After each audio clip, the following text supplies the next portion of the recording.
Bonjour à tous, j'espère que vous allez bien. On se retrouve aujourd'hui dans ce nouveau podcast pour les formations en naturo avec Céline. Alors comment tu vas Céline? Bah écoute, je vais bien, merci. Bonjour à tous, bonjour Eva, et merci de me recevoir sur ton podcast. Alors est-ce que tu peux un peu nous présenter ton activité? Oui, alors donc je m'appelle Céline Oved, je suis naturopathe installée sur la région lilloise. Donc je suis installée depuis un peu plus d'un an et depuis 6 mois, on va dire, à temps plein, puisqu'avant je pratiquais à côté de mon activité professionnelle. Et comme j'ai quitté mon travail il y a maintenant 6 mois aujourd'hui, donc je suis installée à temps plein.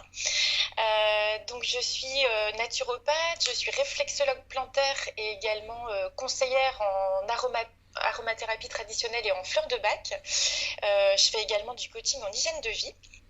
Et je suis principalement spécialisée sur la gestion du stress et toutes ses manifestations. Donc voilà, ça peut être la fatigue, les problèmes de sommeil, les troubles du poids, tout ce qui est gestion des émotions aussi. Et j'interviens donc dans le cadre de consultations individuelles en face à face et également en entreprise où je propose voilà, des ateliers bien-être autour de l'alimentation saine et de la gestion du stress. C'est génial, bravo pour ton activité en tout cas. Alors est-ce que tu pourrais un peu nous parler de l'IFSH, de l'histoire de ton école et de la fondation de l'école? Oui, tout à fait. Donc moi, j'ai été certifiée effectivement par l'IFSH, donc qui est l'Institut français des sciences de l'homme, qui est donc une école qui est dirigée et qui a été créée par Patrice Ponzo. Donc Patrice Ponzo, qui est un ancien élève de Pierre-Valentin Marchesseau. Donc voilà, les naturopathes qui connaissent un petit peu l'histoire et l'historique de la naturopathie feront le rapprochement. Et Patrice Ponzo, donc, qui est aussi un iridologue très connu et reconnu dans le milieu. Et donc voilà, on a pu avoir Patrice Ponzo comme professeur sur nos cours d'iridologie, ce qui était vraiment hyper intéressant. Donc l'IFSH, c'est une école qui a été créée officiellement en 2011 sous cette terminologie. Mais avant ça, Patrice Ponzo avait créé une première école de naturopathie en fait qu'il a renommé et rebaptisé donc IFSH en 2011. En ce qui me concerne, donc moi j'ai été étudiante sur le centre de formation de Paris, qui est situé donc à 2 pas du parc Montsouris. Donc pour les personnes qui connaissent, c'est un parc qui est vraiment très joli et dans lequel on adorait voilà, faire nos pauses déjeuner et nos petites pauses. Mais il existe aussi donc d'autres centres de formation en France, avec notamment Bordeaux, Lyon, Marseille, Nantes, Nice, Toulouse, Tours et Strasbourg. Donc effectivement, on voit que la France est bien quadrillée pour le coup par l'IFSH et ça permet donc de toucher aussi les élèves en région. Voilà un petit peu ouais, pour on va dire la présentation générale de l'école. D'accord. Est-ce que tu pourrais nous parler un petit peu des fondements de l'école? Est-ce qu'elle a plutôt une approche hygiéniste, une approche de naturopathie moderne? Vous avez plutôt quel courant dans votre école? Alors, moi je dirais que on est plutôt sur une approche moderne de la naturopathie. On nous enseigne hein, évidemment les fondements de l'hygiénisme bien sûr, mais c'est vrai que la particularité de l'IFSH, pour avoir comparé en fait différents programmes de différentes écoles, c'est vraiment qu'on est ouais, sur une naturopathie moderne plutôt pragmatique. Voilà, où on a en termes de cours, alors en termes de modules, c'est assez large, hein, puisqu'on a, donc c'est une école qui se fait en 2 ans. En formule week-end. Donc ça veut dire qu'on est 1 à 2 week-ends par mois dans le centre de formation.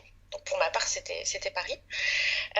Et au niveau de la répartition des cours, donc on a le tronçon de première année qui correspond au cursus de conseiller en nutrition, puisque l'école propose en fait un cursus de conseiller en nutrition et un cursus de praticien naturopathe. Donc la première année, j'ai envie de dire, elle est commune avec les matières qui sont enseignées sur le cursus de conseiller en nutrition, où on va parler d'alimentation, de diététique, d'anatomie, physiologie, physiopathologie également, tout ce qui est aromathérapie, gestion du stress, nutrithérapie et oligothérapie. Et la deuxième année, on vient approfondir certaines des matières qu'on aura vues en première année, notamment tout ce qui est phytothérapie, aromathérapie, donc niveau 2. On va voir tout ce qui est hydrothérapie, enfin voilà, la réflexologie plantaire également, qui est comment dire, une grosse partie du cursus, Mm. puisque à l'IFSH, en fait, la réflexologie plantaire, elle est intégrée dans le cursus de praticien naturopathe. Donc ça nous occupe 2 à 3 mois de la deuxième année, donc c'est quand même une grosse partie. Mm. Donc voilà un petit peu. Mais c'est vrai que l'approche, moi je la considère plutôt moderne, plutôt pragmatique, où on essaye voilà, de nous donner très rapidement des clés pour pouvoir pratiquer efficacement. D'accord, c'est génial. C'est génial. Et comment se passent les cours? Est-ce que vous avez plutôt une tendance à être un petit groupe? Oui, tout à fait. Alors, on est plutôt en petits groupes. Je dirais qu'on doit être à peu près ouais, 25 personnes. Si je me trompe pas, on était 25-30 personnes. Alors, pour le coup, c'est vrai que le centre de Paris, la salle commençait à être un peu petite, devant, on va dire, l'essor et l'engouement des personnes qui avaient envie de suivre ce cursus. Donc, voilà, c'est vrai qu'on n'est pas forcément hyper à l'aise dans cette salle. Mais pour le coup, elle est quand même voilà, hyper bien équipée. Donc on était plutôt ouais, en petits groupes. Et du coup, c'est vrai que l'avantage, moi je trouvais que ça favorisait aussi les échanges entre nous, les Mm. discussions, parce que c'est vrai que l'avantage, c'est aussi de pouvoir partager nos points de vue, nos approches, de pouvoir comparer des choses. Et c'est ça aussi qui est enrichissant finalement dans le cursus. Je trouve que les échanges entre les élèves sont des fois aussi enrichissants que voilà, ce qu'on apprend au final. Je suis totalement d'accord. Surtout qu'on a souvent des personnes qui sont en reconversion, qui ont fait des études parfois de psychologie, d'autres métiers du bien-être. Donc c'est très intéressant d'avoir aussi leur retour sur certains cours. Tout à fait. Est-ce que tu pourrais nous parler un petit peu de l'équipe pédagogique? Alors oui, donc en ce qui concerne l'équipe pédagogique, alors je tiens quand même à préciser que selon comment dire, les centres de formation et leur localisation en France, on n'a pas forcément les mêmes professeurs. Bien sûr. Donc ça déjà c'est important de le noter. Donc moi je vais vous parler un petit peu de l'équipe pédagogique que j'ai eu l'occasion de rencontrer donc sur le centre de Paris. Je sais qu'il y a des profs voilà, qui sont présents à Paris et dans d'autres centres de formation, mais à l'inverse il y a des personnes qui sont présentes dans les centres de formation par exemple de Nice, de Tours, etc. que j'ai pas eu l'occasion de rencontrer. Mais je D'accord. dirais que globalement, il y a plutôt un bon niveau dans cette équipe pédagogique. On a beaucoup de professionnels qui sont en poste. Donc ça peut être des naturopathes, il y a des consultants en gestion du stress, des pharmaciens, ce genre de choses. D'accord. Et là encore, je trouve que le fait que comment dire, les formateurs ne soient pas forcément tous naturopathes, enrichit aussi leur discours et ce qu'ils nous apprennent. Puisqu'encore une fois, ils ont un angle qui est celui de leur profession. Mm. Nous, on a celui voilà, de futurs naturopathes et je trouve que, encore une fois, l'échange est hyper intéressant.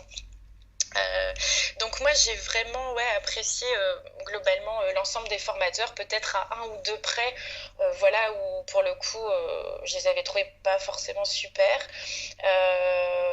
mais à part ça globalement ouais, très satisfaite de l'équipe et des formateurs. D'accord, ça c'est génial, c'est bien d'être satisfait de l'équipe pédagogique dans l'école dans laquelle on est. Est-ce qu'ils sont à l'écoute? Est-ce qu'ils répondent à nos questions? Est-ce qu'ils sont là vraiment pour nous accompagner? Alors oui, dans le sens où souvent en début comment dire, de formation, donc ils nous donnent leur numéro de portable, leur email, etc. Donc là-dessus, on peut vraiment voilà, les joindre et leur poser des questions et ils nous font des retours. Là où c'était, on va dire, un petit peu plus réducteur, c'est que c'est quand on avait des questions, par exemple, des fois à la fin des cours, c'est vrai que des fois, bah, on était un petit peu en limite et c'était compliqué parce qu'il y avait les uns et les autres voilà, le dimanche soir qui devaient reprendre un train pour repartir ou rentrer chez eux. Donc c'est vrai que ce qui était un peu plus gênant, c'était les questions en fin de cours où des fois c'était un petit peu compliqué d'avoir les réponses à toutes nos questions. Mais l'avantage, c'est qu'on pouvait toujours les contacter derrière par téléphone ou par mail et on avait effectivement un retour à nos questions. D'accord, ça c'est génial. Mm. Est-ce que tu pourrais nous parler des points positifs qui t'ont fait choisir cette école? Alors, les points positifs, déjà, c'est le rythme de la formation. Parce que comme moi, j'étais encore en activité professionnelle lorsque j'ai entrepris ce cursus de formation, je ne pouvais pas y consacrer, on va dire, une année pleine. Donc, le fait de pouvoir l'étaler sur 2 ans à raison d'1 à 2 week-ends par mois, pour moi, c'était vraiment la formule idéale. Il y avait également le prix, pour moi aussi, voilà, qui était intéressant. C'est vrai que quand j'ai décidé de me lancer dans cette formation, j'avais fait un tableur Excel avec un audit de toutes les écoles possibles et inimaginables qui pouvaient exister, où j'avais étudié les programmes de formation, les localisations, le rythme des cours, les matières, etc. Et le prix, forcément, qui était un élément aussi à prendre en compte. Et pour moi, le prix était abordable, je pouvais le financer aussi. Donc, je trouvais qu'il y avait un bon rapport qualité-prix, et ça, c'est important de le dire. Il y avait aussi le fait voilà, qu'on soit en petits groupes. Moi, j'aimais bien aussi voilà, on va dire cette taille humaine, cette taille d'école à taille humaine qui est importante pour moi pour favoriser les échanges. Et après, il y avait un centre près de chez moi. Donc, pour le coup, bon, c'est Paris parce que j'habite Lille, donc c'est assez direct. Mais pour toutes les autres personnes, je trouve que ce qui est bien, c'est qu'il y a des centres disséminés un peu partout en France. Donc, il y en a forcément un près de chez vous, ce qui évite voilà, de devoir aller forcément sur Paris pour se former. Totalement, je suis totalement d'accord avec toi. Est-ce qu'il y aurait d'autres points plutôt négatifs que tu pourrais nous dire sur ton école qui t'ont pas forcément plu? Enfin, en tout cas, de ton regard à toi. Alors oui, il y en a deux principalement. Je dirais que c'est la partie de cours qui concernait tout ce qui était anatomie et physiologie, physiopathologie. Pour le coup, cette partie-là, on l'a fait en e-learning. Elle n'est pas du tout, entre guillemets, enseignée en présentiel. On a pour ça des modules en e-learning et personnellement, moi, je les ai trouvés assez simplistes, ces modules pour cette matière. Donc, il faut vraiment investir dans un bon livre à côté et vraiment lire beaucoup à côté. C'est un peu, j'ai envie de dire, ouais, un peu le point négatif du programme, c'est celui-ci. C'est que je trouve c'est une partie qui n'est pas très musclée dans le programme. Et le deuxième point négatif que j'aurais à mettre en avant, c'est le manque de mise en situation. Notamment avec des cas pratiques de consultation, etc. C'était prévu dans le programme et effectivement voilà il y a eu un peu de laxisme je pense de la part des élèves et puis de façon générale où du coup on n'a pas ramené de cas pratiques et du coup on n'a pas pu pratiquer tout ça, ce qui fait qu'après au début quand on se lance et qu'on doit mener ses premières consultations on n'est pas hyper à l'aise et voilà c'est un peu ce que je peux reprocher à l'école. D'accord. Bon après de toute manière c'est vrai que je pense que n'importe naturopathe qui se lance, les premières consultations, on tâtonne un petit peu. Tout à Même fait. si on a fait beaucoup de mise en situation. Est-ce que tu aurais d'autres choses à rajouter? Non, moi c'est un point aussi positif pour avoir comparé avec d'autres élèves d'autres écoles, c'est qu'on a vraiment de très beaux supports de cours à l'IFSH. On nous remet vraiment des livrets, imprimés en couleur avec vraiment tout le contenu, c'est limite des petits manuels. Sur lesquels on peut prendre des notes aussi, il y a des encarts qui sont prévus pour ça. Et je trouve que c'est important parce que ça reste aussi, et moi j'y reviens très souvent dans mes petits manuels, mes petits supports de cours. Quand j'ai besoin de vérifier une info, c'est facilement accessible, c'est bien mis en page, ça donne envie aussi de le regarder. Et je pense que c'est une des rares écoles aussi à faire ça, peut-être avec quelques écoles par correspondance.